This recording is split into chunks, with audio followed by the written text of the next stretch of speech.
আসসালামু আলাইকুম ভিউয়ার্স, কেমন আছেন? আশা করি সবাই আলহামদুলিল্লাহ ভালো আছেন। আমিও আল্লাহর রহমতে আপনাদের দোয়াতে ভালো আছি।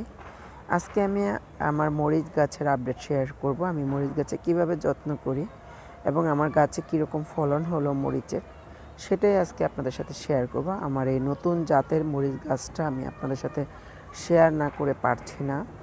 তো ভিউয়ার্স, আপনারা দেখতে পাচ্ছেন এখানে মরিচ মাশাআল্লাহ কি অবস্থায় আছে, কীরকম মরিচ ধরে আছে।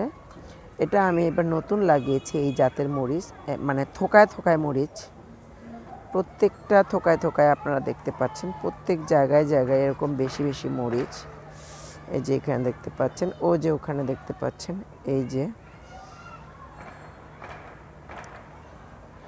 আমি সেটাই আজকে আপনাদের সাথে শেয়ার করব। আমি এটা একটা বীজ লাগিয়েছিলাম মরিচ গাছের, সেই বীজ থেকে মাশাআল্লাহ আমার এই মরিচ গাছটা হয়েছে। আমি জানতাম না এরকম মরিচ, তো ভাবলাম যে আমার ভিউয়ার্সদের সাথে আমি একটু শেয়ার করি। আমার ছাদ বাগান, যারা আমার ছাদ বাগান পছন্দ করে, এবং আপনারা অবশ্যই আমার ছাদ বাগান খুব মজা করে দেখেন। আমি জানি অনেকের ভালো লাগে, অনেক কমেন্টস আমি পাই। আপনাদের একটা কমেন্টস এবং আপনাদের একটা লাইক আমাকে অনেক উৎসাহিত করে। তো আপনারা আমার ছাদ বাগানে ছাদ বাগানের কীরকম ভিডিও দেখতে চান অবশ্যই আমাকে জানাবেন কমেন্টস বক্সে। অবশ্যই আমার ভিডিওটা যদি ভালো লাগে অবশ্যই একটা লাইক দিবেন, শেয়ার করবেন সবার সাথে। তো এই মরিচ গাছটি লাগানোর পরে যখন একটু বড় হয়েছে, আমি অনেকগুলো মরিচ গাছ একসাথে লাগিয়েছিলাম। একটু বড় হওয়ার সাথে সাথে আমি ট্রান্সফার করে দিয়েছি। এই যে ছোট একটা 8 লিটার তেলের ক্যান, আমি বাসায় যে তেলটা খাই সেই তেলের ক্যানটা আমি কেটে নিচে দিয়ে একটু ছিদ্র করে, তারপরে আমি এটার ভিতরে একটু ইটের সুরকি দিয়ে, তারপরে আমি মাটি দিয়ে কম্পোস্ট সার দিয়ে আমি মাটিটা রেডি করেছি।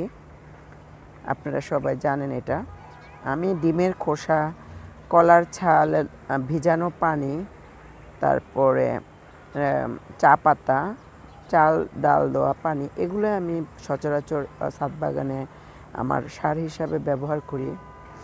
আর মরিচ গাছ কোঁকড়ানো এবং মরিচ গাছের ফুল ঝরে যাওয়া নিয়ে আমি একটা ভিডিও খুব শীঘ্রই করব, আপনাদের সাথে শেয়ার করব।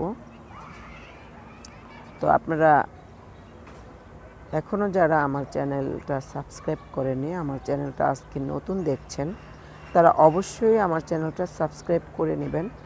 পাশে থাকা বেল আইকনটি ক্লিক করে নেবেন, যেন আমি নতুন নতুন ভিডিও দেওয়ার সাথে সাথে আপনারা নোটিফিকেশানটা পেয়ে যান, আমার ভিডিওটা মিস না করেন। তো এই পাতা কোঁকড়ানো রোগটা কিন্তু মরিচ গাছের অনেক বড় একটা প্রবলেম, অনেক বড় একটা সমস্যা। অনেকেই এটা সমাধান খুঁজে পায় না। অনেকে আমাকে, একটা আপু আমাকে, আমার ইউটিউবার একটা আপু আমাকে রিকোয়েস্ট করেছে আমি যেন মরিচ গাছ কোঁকড়ানো এবং ফুল ঝরে যাওয়া নিয়ে আমি একটা ভিডিও করে আমি কি ব্যবহার করি, আমি সেটা ইনশাল্লাহ আপনাদের সাথে খুব শীঘ্রই নিয়ে আসব। মরিচ গাছে কখনো বেশি পানি দিবেন না, বেশি ভিজা রাখবেন না। এই যে আমার মরিচ গাছটা গোড়াটা আজকে ভিজা আছে, আমি আজকে পানি দিব না, আজকে এরকমই থাকবে। তো যখন দেখবেন একটু শুকিয়ে যাচ্ছে তখন একটু করে পানি দিবেন। বেশি ভিজা থাকলে মরিচ গাছ কিন্তু কুকড়িয়ে যায় এবং মরিচ গাছে ফল ধরে না, ফুল ঝরে যায়, এমনকি কিছুদিন পর মরিচ গাছটাও মরে যায়। তো আমি এরকম ইনফরমেশন আপনাদেরকে যতটুকু সম্ভব দিব, আশা করি আপনাদের কাজে লাগবে। যারা আমার ছাদ বাগানি ভাই বোনেরা আছে, যারা গাছ লাগাতে পছন্দ করেন বারান্দায় বা ছাদে,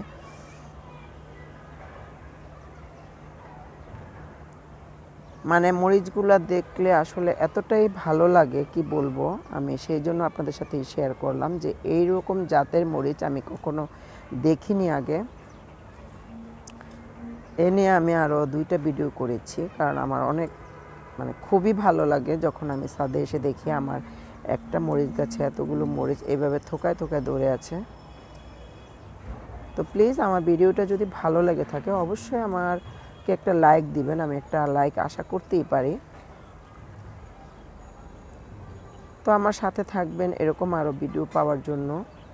অবশ্যই বেলটা প্রেস করে দিবেন, নোটিফিকেশানটা যেন আপনারা মিস না করেন। তো অবশ্যই কমেন্টস বক্সে জানাবেন আমার ভিডিওটা আপনাদের কেমন লেগেছে। তো আশা করি খারাপ লাগবে না ইনশাল্লাহ, যারা ছাদে গাছ লাগাইতে চান, গাছ লাগানো পছন্দ করেন। তো ধন্যবাদ, আজকে এই পর্যন্তই। আমার সাথে থেকে যারা এ পর্যন্ত ভিডিওটা দেখেছেন সবাইকে অনেক অনেক ধন্যবাদ। এবং অবশ্যই আপনারা গাছে পানি স্প্রে করবেন। ছাদ বাগানে কিন্তু একটু আলাদা যত্ন নিতে হয়, এটা আপনারা সবাই জানেন, এবং অনেক ধৈর্য নিয়ে কাজ করতে হয়। আমি সেটা করি ইনশাল্লাহ। তবে ভালো লাগা থেকে অনেক ভালো লাগার জিনিসগুলো করতে অনেক ভালো লাগে। তো সবাই ভালো থাকবেন। আজকে এ পর্যন্তই। আল্লাহ হাফেজ এবং সবাইকে আসসালামু আলাইকুম।